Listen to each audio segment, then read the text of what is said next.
जय श्री राम मेरे किसान भाइयों। जैसा कि आप जानते हैं, जब से ये किसान आंदोलन की शुरुआत हुई, मैं बार बार अपने video, Facebook live, Facebook post के माध्यम से इस आंदोलन के विषय में आप सभी को बार बार आगाह करता रहा।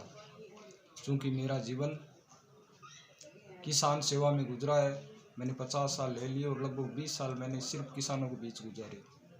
तो ये जो घटनाक्रम चला, इस विषय में मैंने काफ़ी बार आप लोगों को आगाह करने का प्रयास किया।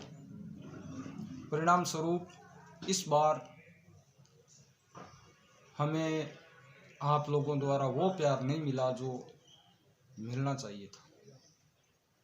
किसी ने गद्दार कहा, किसी ने किसानों का दुश्मन कहा, किसी ने कुछ कहा, बहुत सी विभूतियाँ से नवाजे गए, फिर भी हमने हिम्मत नहीं हारी, क्योंकि हमें पता था कि सत्य की जीत हमेशा होती है। साथियों, आज जो मैं आपको बता रहा हूँ, इस पूरे घटनाक्रम की विश्लेषण करके आपको बताने का प्रयास करूँगा, और आपको अगर इस पे कुछ अपनी राय या टिप्पणी करनी है तो आप कमेंट्स कर सकते हैं।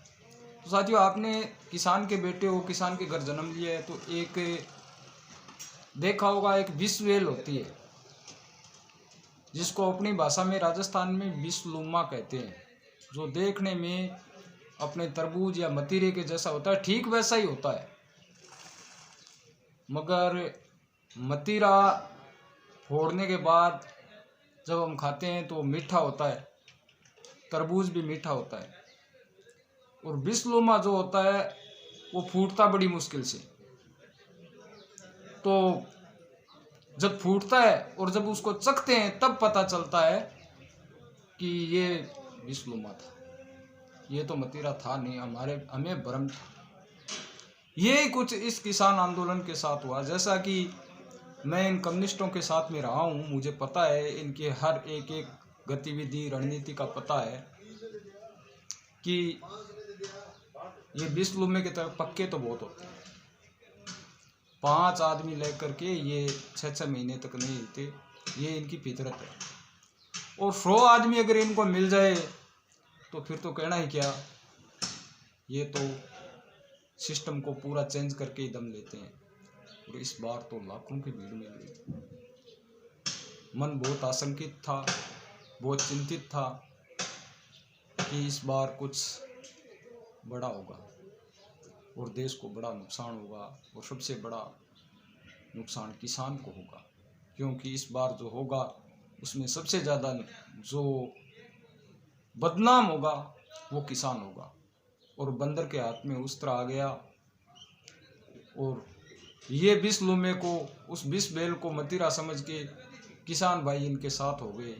देश का माहौल भी चेंज हो गया, और एक प्रकार से पूरी तरह से किसान एकता जिंदाबाद, किसान एकता जिंदाबाद, जय जवान जय किसान। अब स्थिति आपके सामने है। जब 11 दौर की बातचीत हुई, जिस दिन बातचीत होती थी उसी दिन मैं पहले ही पोस्ट डाल देता था, ये वीडियो डाल देता था, ये कहता था ये वार्ता विफल। क्योंकि मुझे पता था कि इनका कोई लक्ष्य वार्ता करने का नहीं है, इनका कोई लक्ष्य तीनों बिलों का नहीं है। इन्हें किसान हित से, किसान के साथ इन बिलों में क्या हो रहा है क्या नहीं हो रहा है, इससे कोई लेना देना नहीं था। इनका लक्ष्य था 26 जनवरी को गणतंत्र दिवस पर बड़े पैमाने पर देश में विद्रोह फैलाना। बहुत बड़ी तैयारियां थी। सरकार ने हर वो ऑप्शन इनको दिया जिसको अगर ये मानते तो किसान का बहुत बड़ा भला होता। मैंने बार बार वीडियो डालकर ये बताया भी था कि बहुत अच्छा मौका है, ऐसी भीड़, ऐसा माहौल किसानों के लिए नहीं तैयार होगा फिर से। मगर अंत में क्या हुआ आपको पता है। ये जो संयम दिल्ली पुलिस ने बरता, आज जो ये नेता लगे हुए हैं कि ये सरकार की साजिश थी, ये पुलिस की साजिश थी, ये झूठे नहीं है। सच भी है। ये सरकार की साजिश थी। सौभाग्य से जो विचार मेरे थे उसमें सरकार के भी यही विचार थे कि भी ये कुछ ऐसा करेंगे। तो सरकार ने एक काम किया, पुलिस को पाबंद कर दिया कि आप किसी भी सूरत में गोली नहीं चलाओगे। परिणाम स्वरूप 394 पुलिसकर्मी घायल हुए। एक गोली नहीं चली। इतना बड़ा आंदोलन, जिस प्रकार से राष्ट्रीय ध्वज लाल किले को इन्होंने तहस नहस किया, आईटीओ पर दंगा किया, नांगलोई पर दंगा किया, बहुत कुछ किया, जो नहीं करना था किया। आपको पता है, इस लाखों की भीड़ में अगर गोली चल जाती तो कम से कम 200 किसान के बेटे मारे जाते। और आज जो माहौल है उसके ठीक विपरीत माहौल होता, देश में अराजकता फैल जाती। आज हम जब ये बात करने के लिए बैठे हैं, हम कह रहे हैं कि भी ये हुआ है, इस बात को कोई सुनने वाला नहीं होता। देश में एक प्रकार का विद्रोह खड़ा हो जाता।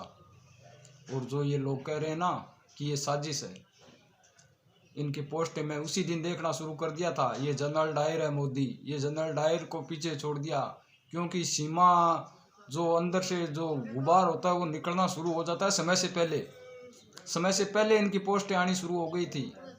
जनरल डायर साबित करने की पोस्टें शुरू हो गई थी।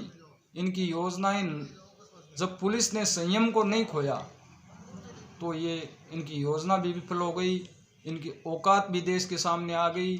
और अब जो ये आंदोलन है वो अधोगति को प्राप्त होगा। कोई बात किसान की ना तो सुनी जाएगी, ना कोई मांग पूरी की जाएगी। और जो बदनामी किसान को मिली है, जिस किसान के नाम पर हर एक का सर झुकता था, उस किसान को मिली है आज बदनामी।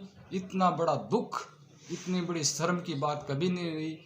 हमें किसान कहते हुए हमेशा गौरव होता था, हमें जवान कहते हुए हमेशा गौरव होता था। मगर जिस प्रकार से मेरे भाइयों ने दिल्ली पुलिस के जवानों पर अत्याचार किया, आपको पता है, वो दिल्ली पुलिस के जवान हमारे परिवार के सदस्य थे।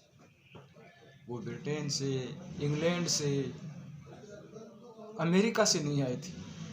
इन किसानों के घरों से निकले हुए बेटे थे, जिनको आपने लाल किले की उस नहर में धकेला। जलियांवाला बाग की याद आ गई।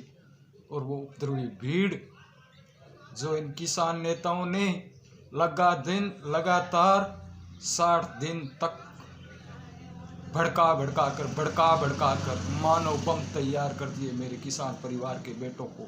फिर अधीन में घोषित कर दिया। उनको अच्छे की बुरे की किसी प्रकार की समझ नहीं रही।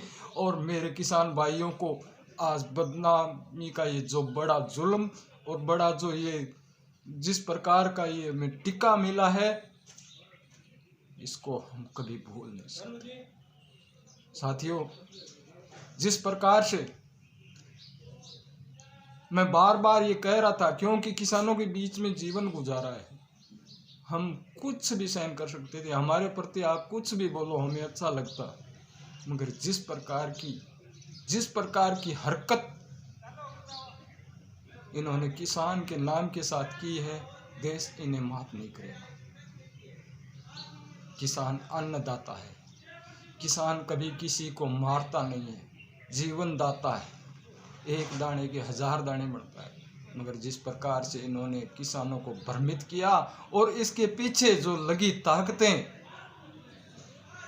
मुख्य रूप से कांग्रेस, पंजाब के मुख्यमंत्री कैप्टन अमरिंदर सिंह, जिनके नेतृत्व में हजारों टेलीफोन के टावर तोड़े गए, राजस्थान के मुख्यमंत्री गहलोत, सरकार के मुखिया, मैंने देखा है मेरे आसपास सारे टोल इन गुंडा तत्वों ने किसानों के साथ मिलकर बंद किए थे। सीधा राजस्थान सरकार को नुकसान हो रहा है, मगर गहलोत आंख मूंदे बैठा है, क्योंकि उसे पता है इस आंदोलन को हवा देनी है और ये कर का बोझ आखिर में हमसे ही वसूल करेगा। सीए विरोधी, 370 विरोधी, खालिस्तान समर्थक, 3 तलाक विरोधी, ये सारी ताकतें विपक्षी मिल करके जिस प्रकार से इस देश के लोकतंत्र को शर्मसार किया है वो बहुत ही निंदनीय है। कल मैं पोस्टें देख रहा था, दीप सिद्धू बीजेपी का एजेंट है। अरे दीप सिद्धू दो महीने से आपके साथ में है, 2 महीने से बार बार वो स्टेटमेंट जारी कर रहा है। उस दिन आपने क्यों नहीं कहा कि ये बीजेपी का एजेंट है? क्यों नहीं निकाला आपने? कौन बीजेपी का एजेंट है, कौन कांग्रेस का एजेंट है? कांग्रेस बीजेपी आएगी जाएगी, ये देश रहेगा, किसान रहेगा। और इन किसानों के साथ आज आपने जो इन किसानों का कंगा बंदूक के रूप में उपयोग किया है, किसी भी सूरत में यहाँ का किसान आपको माफ नहीं किया था। मैं कल प्रेस कॉन्फ्रेंस सुन रहा था योगेंद्र यादव की, वो घृणित चेहरा मैं देखना ही नहीं चाहता, मैं उस व्यक्ति का नाम लेना पसंद नहीं करता, मगर फिर भी उसने कहा हमें किसानों का विश्वास फिर से मिलेगा। अरे योगेंद्र यादव, विश्वास की डोर एक बार टूट जाती है ना, फिर जुड़ती नहीं है। ये तो तुम्हें उस विश्व को एक मतीरा और तरबूज समझकर ले लिया था, अब तुम फूट चुके हो, तुम्हारी औकात सामने आ चुकी है। धन्यवाद। जय श्री राम।